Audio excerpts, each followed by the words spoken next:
what would be the one thing, if you could say this one thing, if you can just do this one discipline, because I know you have a ton of disciplines that you practice all the time. If you can prepare in this one way with this one discipline, you're going to persevere. What would that be?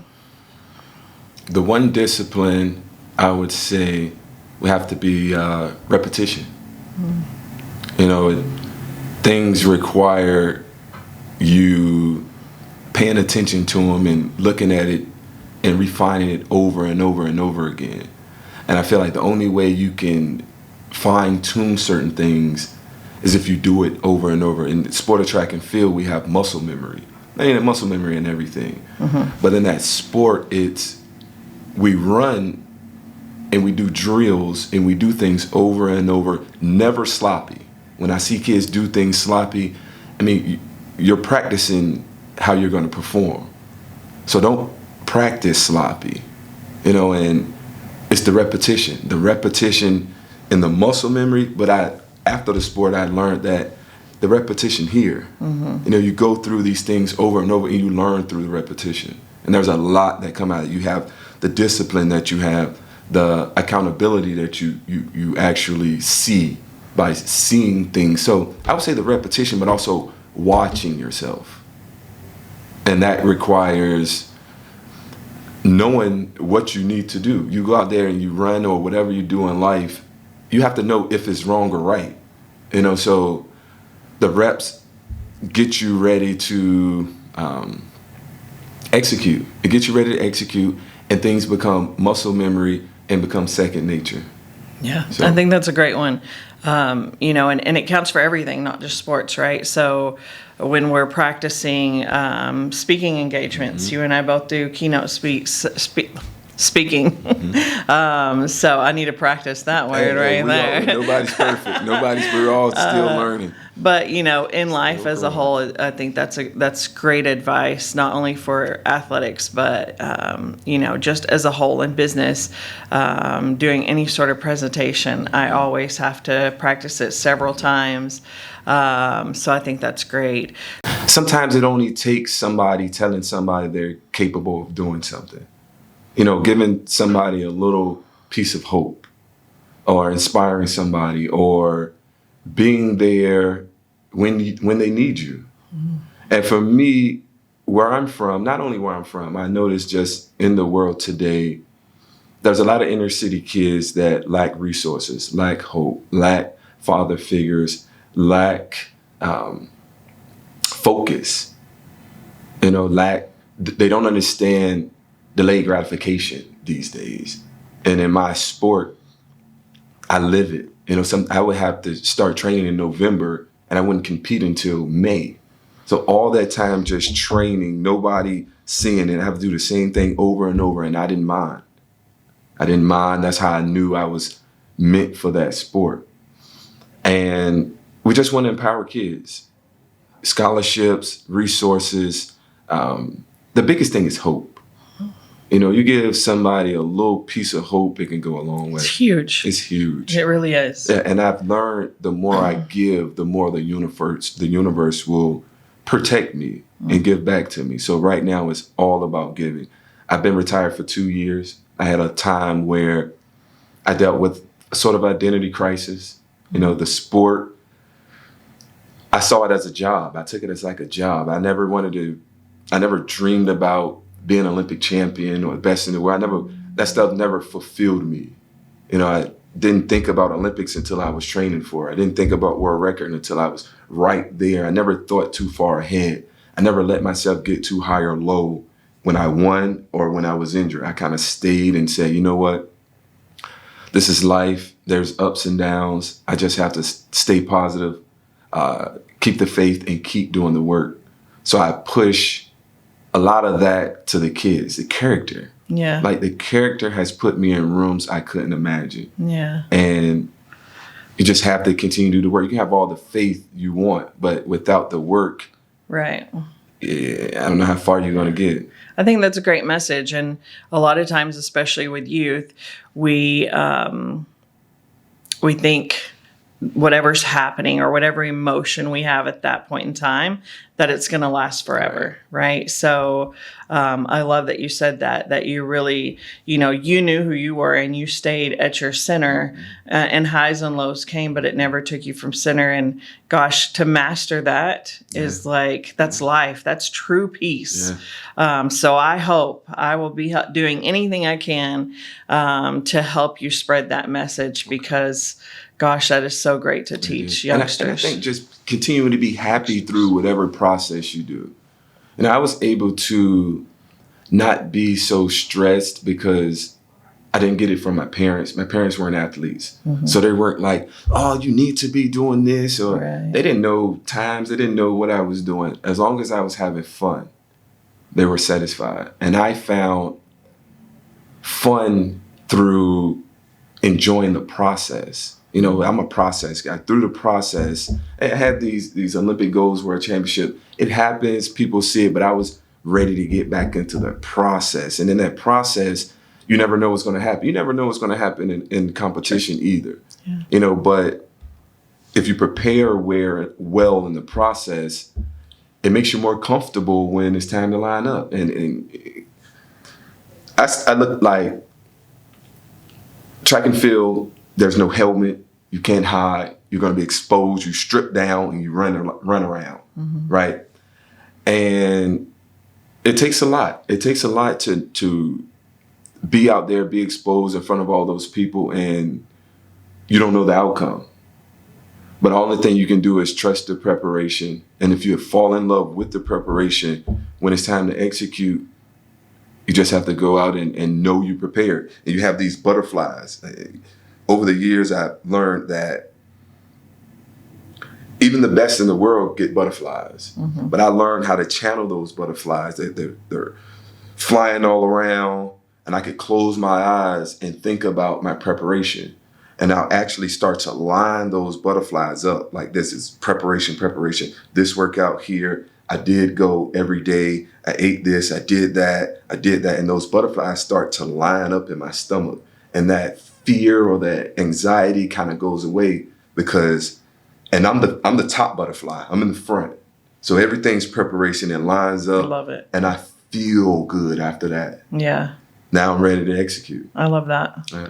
I love that. But at 15, a radical change happened for me. I was at my worst, and it was my rock bottom. I was 6'4.5" at 120 pounds. Wow. It looked as bad as it sounds. I was so embarrassed of who I was. I was so embarrassed, and no self-confidence, no self-worth, bullied to high heaven. Girls wouldn't notice me if I set myself on fire. But on a plane ride, so my father came back and said, hey, would you like to come on a trip with my new family? And I, of course. And on that plane ride, I really felt God speaking to me and saying, hey, listen, where you're going, no one knows who you are back at home. No one knows that you get bullied. No one knows that you have no self-worth or confidence. You could be someone different. You could be yourself. And that was a turning point for my life, an absolute turning point, because I stepped off the plane and I was like, yeah, I'm going to be somebody different. One of the things I learned that I love sharing with people is we know inside who we're supposed to be. We know our authentic self. Unfortunately, we fight it every single day because the world has told us and is telling us constantly, don't do that. You're too tall. You're too skinny. You're too fat. You're too loud. You're too quiet. And it puts us into this little box that the world thinks we should be in. But you know who you're supposed to be. If I asked you, show me what it looks like to be more confident. I think everybody knows this.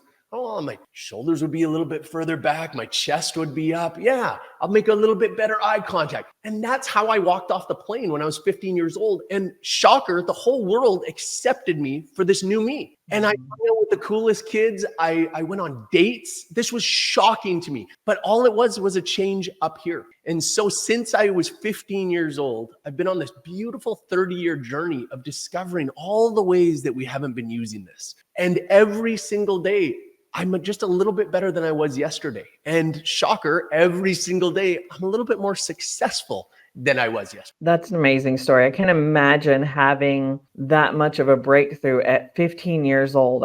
I'll tell you one day for another story, my 15-year-old story, but it's nothing like that. And I have a 15-year-old grandson, and we've been talking a lot lately about, how he's kind of changing with some hormonal stuff going on. And so a lot of people think, oh, it's I'm too old, or I'm too young, or Mm, too set in my ways, or don't know all the different excuses that we give yes. ourselves. So I love that you had that eye opener at 15 years old. That's just amazing to me. Thank you, Tia. And listen, you just said something so profound that I want to talk about right now. Let's talk about the excuses we give ourselves. Because again, when I say that the world has given us all these things to put us in this box, those excuses are like almost the top of that list. How often have we heard, yeah, you're too old to fill in any blank, start a business, change your body, do something different, learn something new? That is an absolute straight up lie. And what it is it's this excuse that's given to us to just hold us back, to not even start. And so we talk to so many people, oh, well, no, I'm too old for that. I know people at every age who have radically changed their lives. I know 80-year-olds who've lost 40 pounds, who've put on 10 pounds of muscle. Yes, you can still put on muscle past 40, even though the world tells you you can't do that. That's not true. You can start a business at any age. In fact, some of the most successful human beings in history had their real breakthroughs financially, successfully in business, well past their 60s. So this idea of, well, I'm too old for that. All right, if that's what makes you comfortable, if that's what's going to help you enjoy more hours of Netflix on the couch, that's up to you. But there's no truth behind it. So don't go and pretend that there's truth. You have the opportunity right now, wherever you are. And whatever excuse you have of, yeah, but I don't have any money to get started. Neither did I. I don't know what to tell you. That excuse doesn't work either. I've met people with even less money than what I started with who've done miraculous things. So if you want excuses, you go ahead and keep them. But the truth is, you can have excuses or you can have results, but you absolutely can't have both. Yeah. And you have to have the right mindset. You have the opportunity to say, you know what? No, today is my rock bottom. It doesn't have to be the worst time in your life, but just go, you know what? I'm going to make a change today.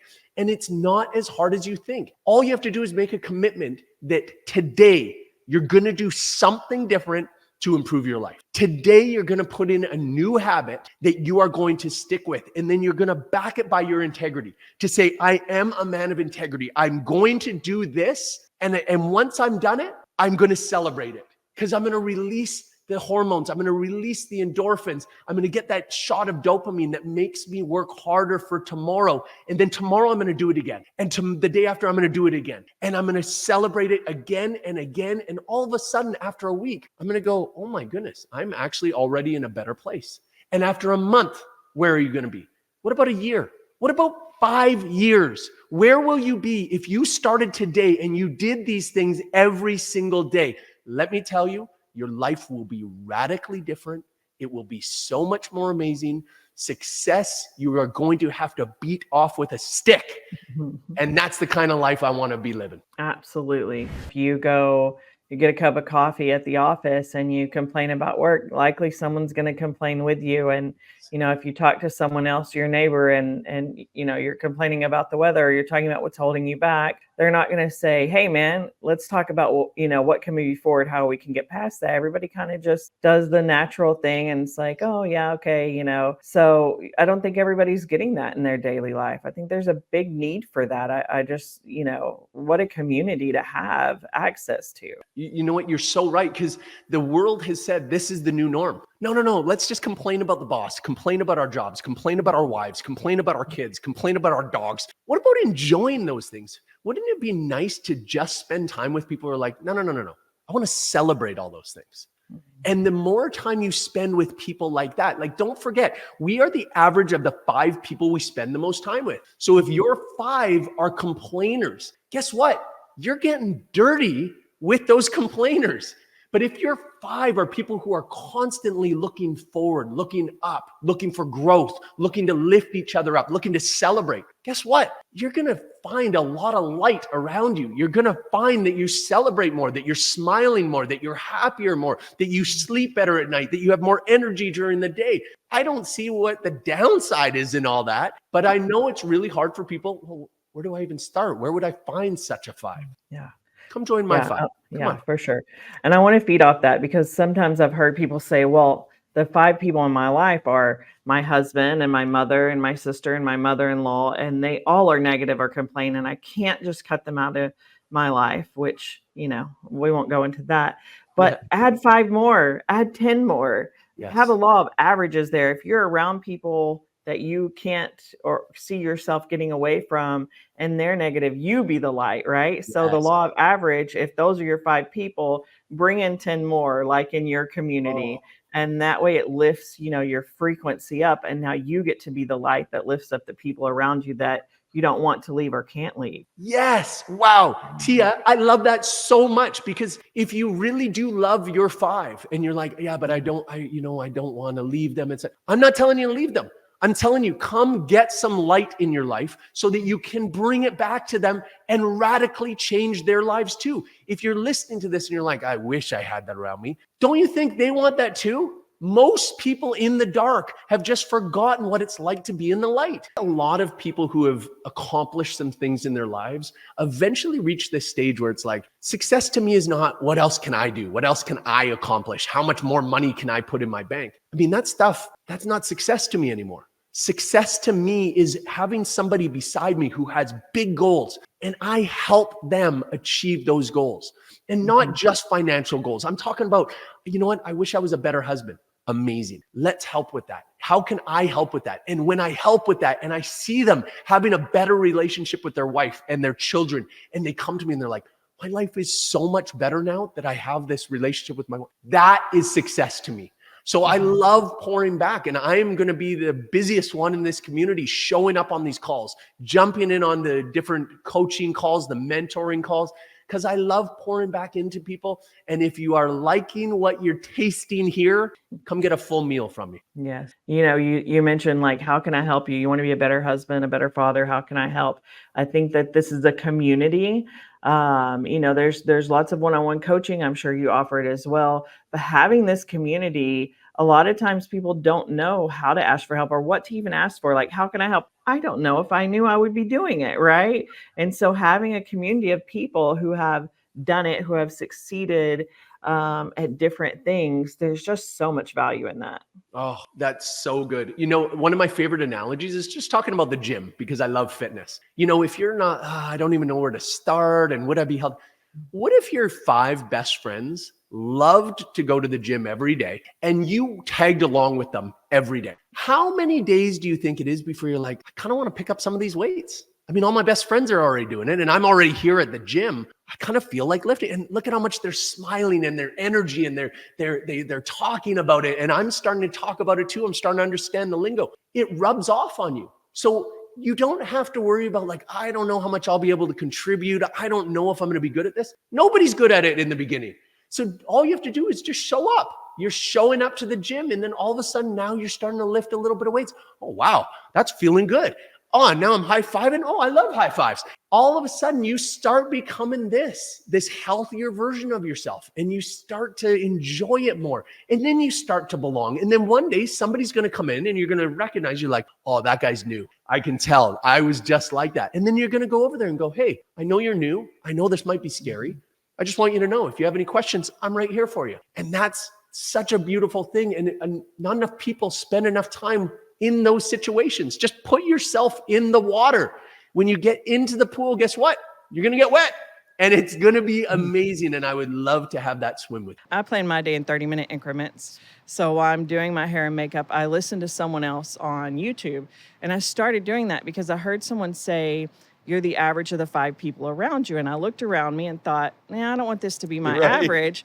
But then I didn't have access to people that I did want to be my average. And so I was like, I'll have access to them on YouTube. And so I went on YouTube. I listened to somebody, you, Ed Milet, Jay Shetty, somebody like that every single day. And, it's really, really raised my frequency over the last couple of years of doing that. Also how I found you.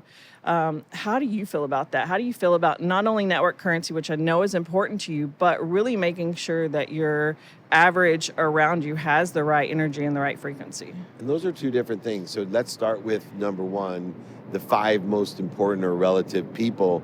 I extend that out to, I'm looking for the right people, places, things, situations, and events. So I'm very skeptical about or filtered about if I'm going to go beyond the 30-minute increment that you give, or I give 5-minute phone calls and 20-minute meetings, because after that I'm visiting, and I want to visit, like, do my makeup, or for me it's a stretching routine and balance routine. I'm listening to Wayne Dyer. I'm listening to Sadhguru. I'm listening to Einstein. And I'm raising my frequency. You heard me say this at our VIP dinner. My frequency is my neighborhood. That is the relationship capital. You call it the network monetization or whatever. Relationship capital to me is everything, because it's representative of the core relativity of what I'm doing, the frequency, the essence of who I am. And then that community around me, that relationship capital, is aligned with the same frequency. And I'm creating a neighborhood, better known as a community, with a very focused intention, which is, and this is why you and I have our own love affair now beyond time, is that I want to surround myself with the right people and the right ideas. I want to surround myself with people that are helping one another and know people that can help each other. And we've only known each other for a short amount of time, and I already have a list of things that you've helped me with and I've helped you with. And I know we're on the same frequency. And in a lifetime, which we have a lot of life left, even though you're so much younger than me, we got a lot of life yet left. But what we're gonna have is this incredible neighborhood of people buying from each other and selling for each other. Buying from each, and that's already our relationship. And it creates more value as we keep building on that relationship capital. It's everything. And it's not just the 5 people. It's the ideas, the situations, the experiences, the events. Like when you walk into the stadium, it has a different frequency. Yeah. When you work around certain people, it has a frequency, not only in the positive, but it also allows you to identify who's interfering with your higher frequency, which is equally as important as having the people with the right frequency around you, is letting the people that don't fall away or fire them from your life. A lot of people say, I want to fly private. I want to do this. I want to do that. I want to live a higher lifestyle. They're right on the cusp. And they actually, most of them could if they really wanted to, but they still have a scarcity mindset. So there's so many people that are just like, they've achieved a really good place and they're so scared of losing it that they stop taking risk, and they still crave it. They still crave that growth and feel like they could be higher achievers, but they've hit a level of success that now they're scared to lose it. So from your point of view, because I know you've climbed I've high, lost it. you've fallen, you've come back, and there's that saying, you're not a millionaire until you've lost it and remade it, right? So I wanted to ask you specifically this question for those people that still crave growth but are scared to lose how much they've earned so far. What advice would you give them? Shift your paradigm of understanding abundance. And what I mean by that is that I can appreciate having a lot, but I also can appreciate losing a lot. And why people lose a lot, it's because of fear. And so if we focus in on what we don't want, what's missing or what we don't have or what other people think, we're going to get more of that. And we actually are living in a zero-sum game when we are afraid of losing what we have. And what happens in a zero-sum game of trade and negotiation is eventually, if all you're worried about is keeping what you have and you're not focused in on having more or adding value to more, you're going to end up with nothing. It may take a lot longer than it did for me to have nothing, but eventually applied mathematics will tell you that if you live in a zero-sum game, if you live in fear where you want to hold on to what you have, eventually you'll have nothing. And if you don't have nothing, I promise you your kids, or I guarantee you your grandkids will have nothing. But when you live in abundance and shift the paradigm of saying, I not only appreciate what I have, not only do I acknowledge it by giving away, spending it, having it stolen, manipulated, and cheated from me, but I have faith, there's more than enough of everything for everyone, that I live in a value add world. And that if by chance I make some decisions that are not aligned with keeping what I have today, that is actually setting me up for promoting me and protecting me to make more in the future. And it's just a temporary status. That's why the average millionaire in America has gone bankrupt twice, because they live in a value add world. And so your choice is, do I want to live in a world of more than enough of everything for everyone and live to the fullest potential that I have and experience things like flying private and risk losing everything in the short term just to gain back more? Or do I want to not experience life, hold on to what I already have and allow it to dissipate, dissolve, and disappear eventually, which it's going to do? One person will always end up in the more than enough, and one will always end up with nothing. And it's not the person you think about. It's not the person who's holding on to what they have, living in scarcity. The people who have more than enough live in a world of more than enough, and they understand that they have to not only appreciate, acknowledge, but ask for more. And as long as they're learning from the experience of acknowledgement, of giving away, losing it, manipulated, cheated from you, whatever, that in the long run, whether you believe this is your only life or you are aligned with me, infinite lifetimes, do you want to live in a value add world, expanding, growing, accelerating, exponentially receiving outcomes, or do you want to dissipate, dissolve, and disappear? That's what scarcity is. And I think you have to shift the paradigm and have faith that, yes, it may happen. My bank account may go down several $1 million, but that just means it's going to go up twice as much. And when you have that attitude, you are not limiting yourself by the two things in life that limit us. Number one, you are only limited by your self-image. You will never overachieve your own self-image. That's why I fly private. Also, you will never overachieve the meaning you give your past. So you're looking at someone that went bankrupt, lost over $100 million, and will tell you 15 years later that the meaning I give it is protection and promotion, that I have more money, help more people, and have more fun than I ever have because I experienced and learned the lessons from living in abundance, from living in scarcity. And that paradigm shift has allowed me to mitigate my risk of losing everything in the future, but it has not limited me or my self-image or the meaning I give my bankruptcy. Most people give a bankruptcy the meaning of punishment, of scarcity. I have given it protection, promotion, and abundance, like so many others that have gone bankrupt, and that's why I'm where I am today. That's why my office, my studio, my training center is a $5.2 billion office that has a $1 billion screen. A lot of the business owners and entrepreneurs that I talk to, they say, "Oh, well, the story's not that important. It's the brand." And it's like, you don't have a brand until you have a story. So I wanted to ask you, another marketing pro and really good at branding and storytelling, how important is storytelling to your brand? Everything. Yeah. Like for me, in history, and I study history because it shows me human nature, and human nature never changes. And if you want to be an expert in marketing, you better understand human nature. Well, studying history and studying human nature, since the inception of time, historical time, people learn by one thing: stories. That's the only way we learn. It's lessons and stories. And I actually have a system that codifies the lessons that resonate with me, and then I have a system to apply a story, either personal, someone else's, made up, semi-made up, whatever it may be, that best illustrates stories that will resonate with other people that are at the same frequency or essence at me. Stories and lessons that indicate my skills, my knowledge, and my desire, which I think represents my essence, which then amplifies out into a community of people like you, Tia, that are at my frequency with similar skills, similar knowledge, and similar desires. And those all accumulate into a community of people that want to help each other with those skills, knowledge, and desire, and know people that can help each other with those skills, knowledge, and desire. At the core of everything I do is stories, because that's how people learn. If you want to find the light, the love, and the lessons, if you want to live in gratitude and apply forgiveness and be accountable and live inspired in spirit, identifying what is interfering with your potential, then you got to be a storyteller. And you have to only tell the stories about the lessons that resonate with you. Don't repeat and memorize stories. Don't take down every story.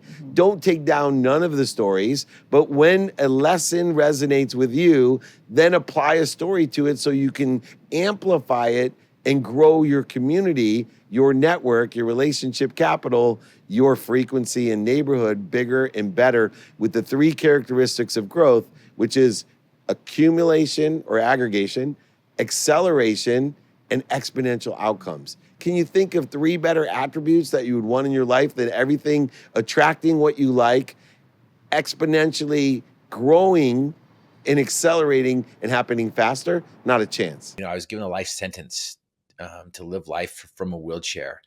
And going from 6'1" to 4'7", I see things different. And I've learned, Tia, that different isn't always better, but better is always different. And so if we want to make things better, we're going to have to think different. And that's what I get to do. I get to help people think different. I get to help leaders lead. And what that looks like is, I get to help leaders impact the world, make more money, and master their mindset. The elephant in the room is I'm in a wheelchair, and I come rolling out on stage, and people can see that I'm physically paralyzed. But this is what I've learned over these years is that most of us, if not all of us, have been paralyzed from the demons of doubt, fear, and complacency. And that keeps us from obtaining our dreams. That keeps us from flying new heights. That keeps us, I always say that, attitude determines altitude. And so those dragons and those demons and of doubt, fear, and complacency keeps us from orchestrating and conducting that song that sings inside our soul. That keeps us from climbing those mountains. That keeps us from going to those heights. That that we can see things and experience things differently. And so I love it. That's what I get to do. I get to go around and just help people with with their mindset. Yeah.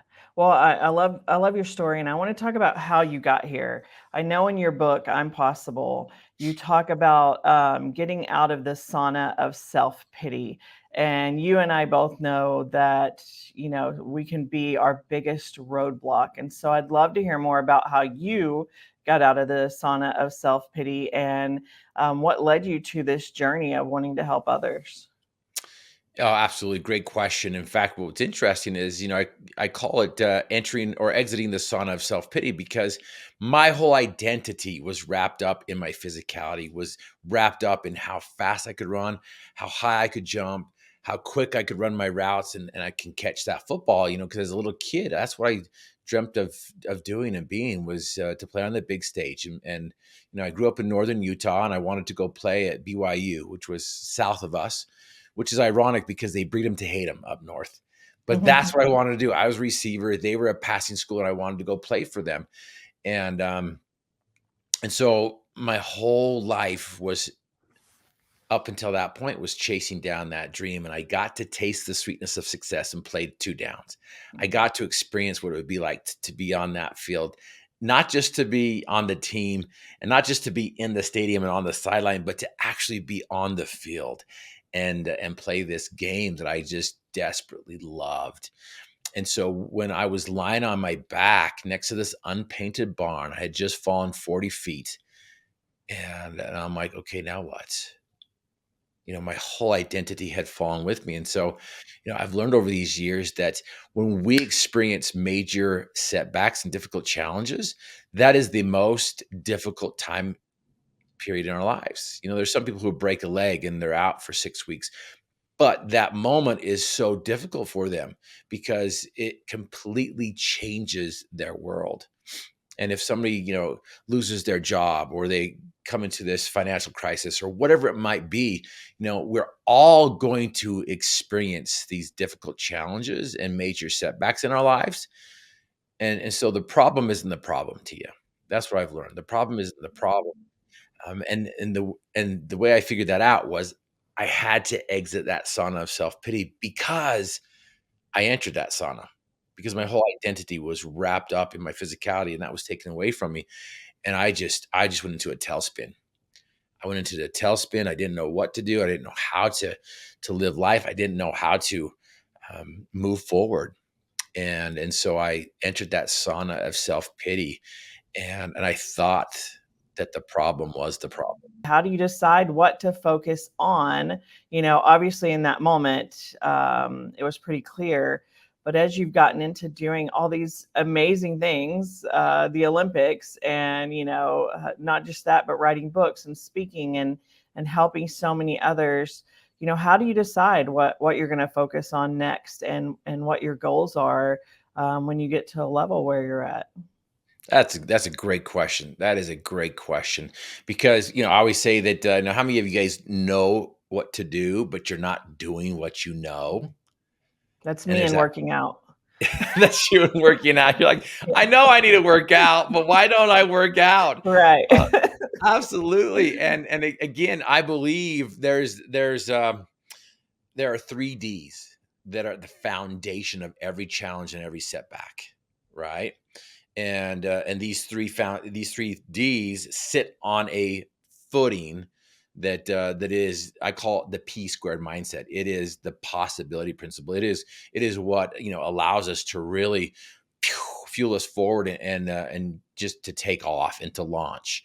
And that possibility principle is just amazing. It really is. It's the footings that sits, that allows those foundational gold nuggets, those 3 Ds to really help us out. And those 3 Ds is desire, dream, and do.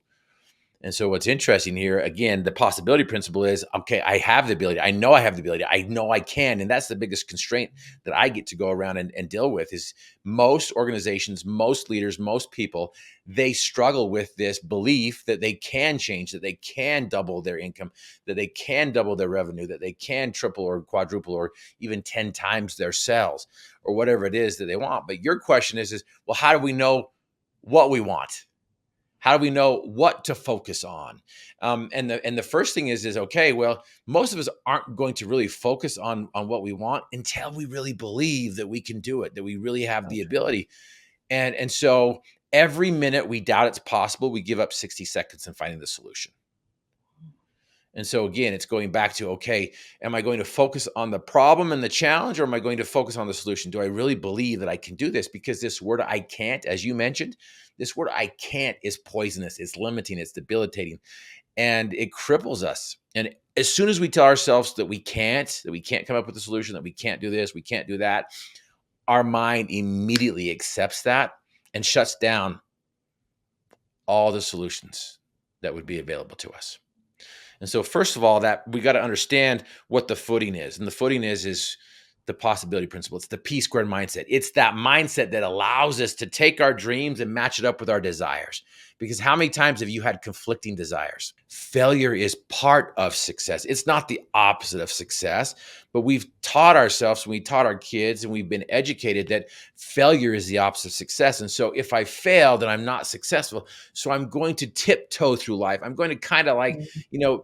barely move in life and not experience Right. life in HD and in color. And so we've got to understand that the opposite of success is complacency. The opposite of success Absolutely. is to not try, to Right. quit, to give up. And so we have to give ourselves permission to fail. And so the P square mindset gives us permission to fail because failures at first are triumphs at last as long as we just don't quit.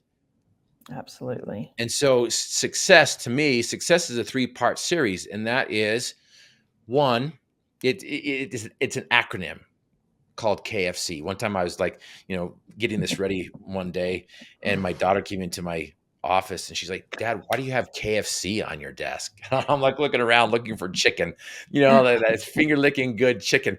And I'm like, "I don't see any Mhm. chicken here." And she's like, "No, no, no, not that KFC, this KFC." And it's an acronym for the for the 3-part series of success, what success really is. And to me, success is you've got to know what you want.